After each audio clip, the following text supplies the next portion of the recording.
The Unbroken is a sobriquet oft applied to those within the armies of the Imperium who, to the eyes of many, appear the most steadfast defenders of humanity's great destiny. Amongst the Emperor's legions, it could conceivably apply to several, notably the 14th and 10th Legion as Astartes, but without a shadow of a doubt it is to the 18th Legion that the moniker should most assuredly belong. No legion has paid so high a price for loyalty, and no legion has emerged from the fires of conflict possessed of such indefatigable resolution. Know then that this is a record of the origin in history of the 18th Legion Salamanders. As with all the Emperor's Astartes legions, the exact inception date of the 18th is unknown to historians, although it, along with the 19 others, were known to have been active on Terra during the final years of the Unification Wars. They differ from their fellow Astartes in being part of a trefoil, a trio of legions whose exact origins and original purpose were deliberately occluded from both contemporary and later records. Along with the 6th and 20th legions, the 18th were apparently marked for some special purpose by the Emperor himself, and created, established, and organized in complete separation from the others. It is possible that these initial purposes may forever be unknown to Imperial record, and certainly its early obfuscation created a pall of distrust amongst the echelons of Imperial command. The distance that this special nature generated would never be shaken in the case of the 20th Legion, and for the 6th, morph into other forms entirely, but with the 18th, it would come to be almost entirely forgotten. That being said, in light of their later character in history, it is sometimes difficult to remember that their early beginnings were dogged with an especially bloodthirsty and dire reputation. It was in the Tempest Galleries that the Legion would make its name. Revealed publicly for the first time in the latter stages of the Emperor's campaign against the ethnarchy of the Caucasus Wastes on Terra, the 18th were thrown into the fire of a war that had seen in its initial stages alone the loss of 10,000 of the Emperor's gene-enhanced Thunder Warriors and over 1 million mortal troops. Contained but entrenched, the ethnarchy had fortified themselves within a series of cavernous holds within hollowed-out mountains, shielded from attack by impregnable power fields. The 18th Legion was tasked with uncovering and annihilating the power source for these fields, and would be borne into the depths of Terra itself by massive tunneling machines recently provided by the Mechanicum of Mars. The ethnarchy held power through its possession of lost and arcane technologies, and the Mechanicum, as well as the Emperor, were eager to claim whatever they could. The Legion was expecting to face some of the crude genetically enhanced warriors their enemy routinely deployed, or worse, narcotically controlled covens of warped battle psychers, but did not reckon upon the veritable army of war automata guarding the Tempest Galleries. An abominable intelligence, a machine mind of unknowable age, bound in ancient covenant to the tyrants above, was lord over the power systems that kept the ethnarchy safe, and reacted to this invasion as ants react to a predator. The 18th Legion, 20,000 Astartes strong, met the hordes of automata in the deep dark of the homeworld. Though they succeeded in destroying the power plant, it came at a dread cost, as the legionaries that made their way to the wan sun of the Terran surface numbered just over 1,000. Through impossible odds, the Legion had triumphed, and forever etched their name into the Imperium's honour rolls. The losses sustained in the Tempest Galleries prevented the 18th from large-scale participation in the first extrasolar campaigns, despite their hard-won glory marking them as worthy of both bolstered recruitment efforts and favourable arms and material procurement. During the earliest days of the Great Crusade, the 18th rarely fought as a legion, instead subdividing its chapters and companies amongst a wide array of Imperial Auxilia forces, Mechanicum expeditions, and rogue trader flotillas.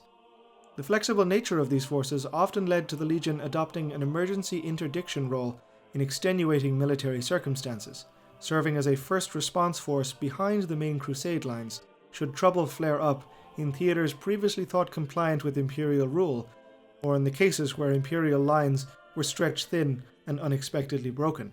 As they were generally the only Astartes forces in such conflicts, they would often assume a command role, but one necessitating close cooperation with unenhanced human forces. This additionally meant that they often had to shoulder the burden of participating in the heaviest and most hazardous areas of the conflict in numbers much fewer than a comparable deployment of Astartes would habitually necessitate.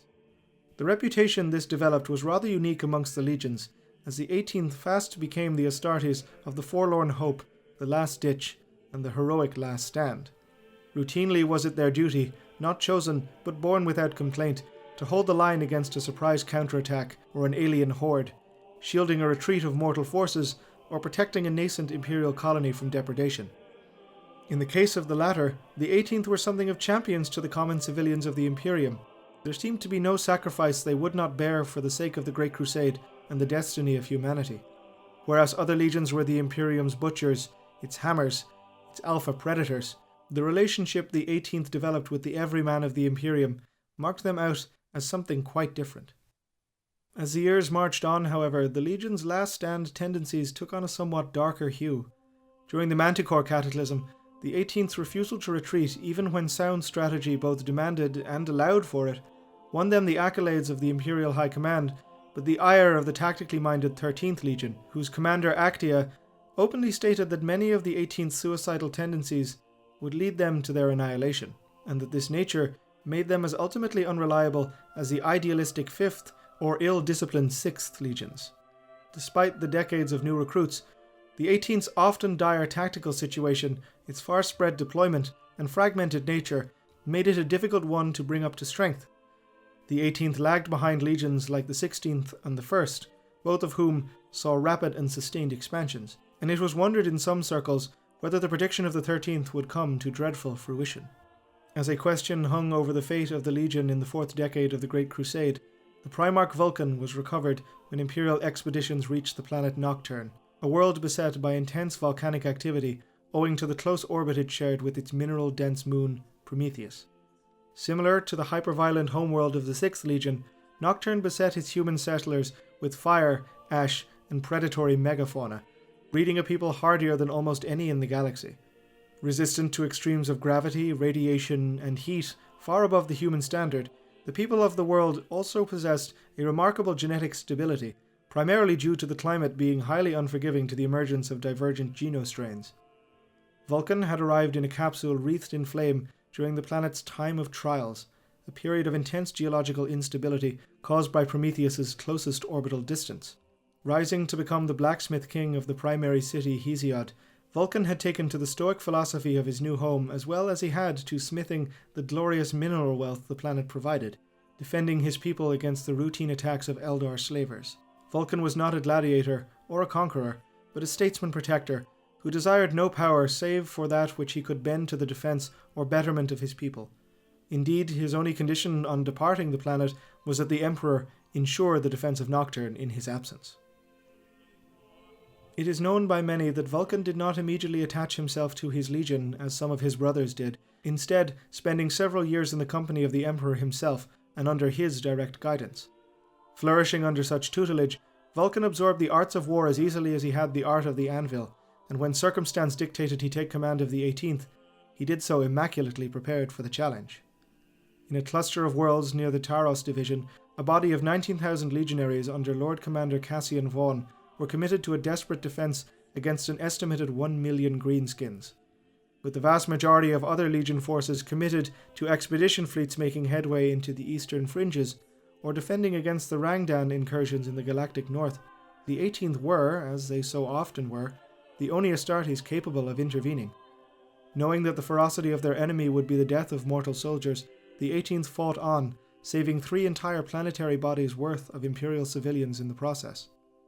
In doing so, however, they sustained heavy losses, with Lord Commander Vaughn and the majority of the Legion surrounded on the planet Antaeum. With Vaughn himself wounded, it was as if the criticism of the 13th Legion was to become horrible reality. But unto this enemy Vulcan fell like a thunderbolt, and with him 3,000 new 18th Legion recruits drawn from Nocturne itself. The Primarch boarded the Orcs' asteroid fortress, slaughtering all he found within.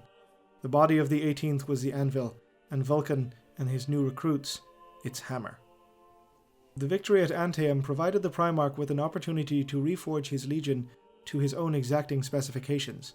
He was deeply proud of the spirit of noble sacrifice and stoic bravery he found within his Gene Sons, but sought to temper it with both discipline and pragmatic realism. Already small, the legion could not afford an increase in losses. Vulcan gathered as many of the 18th's disparate deployments under his banner, mustering his Astartes at Nocturne, whose baleful moon Prometheus would no longer simply be the herald of planetary change, but the fortress of the Legion itself, and Vulcan's home the source of the body of the Legion's recruits. The hard-won decades of experience possessed by the Terran veterans of the 18th Legion were melded with the creed of Nocturne, and their almost suicidal fearlessness newly checked by a humble spirit of the people of Vulcan's world.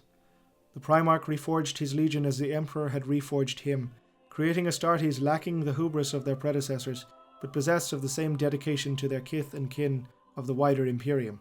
In this, their new cognomen was fitting.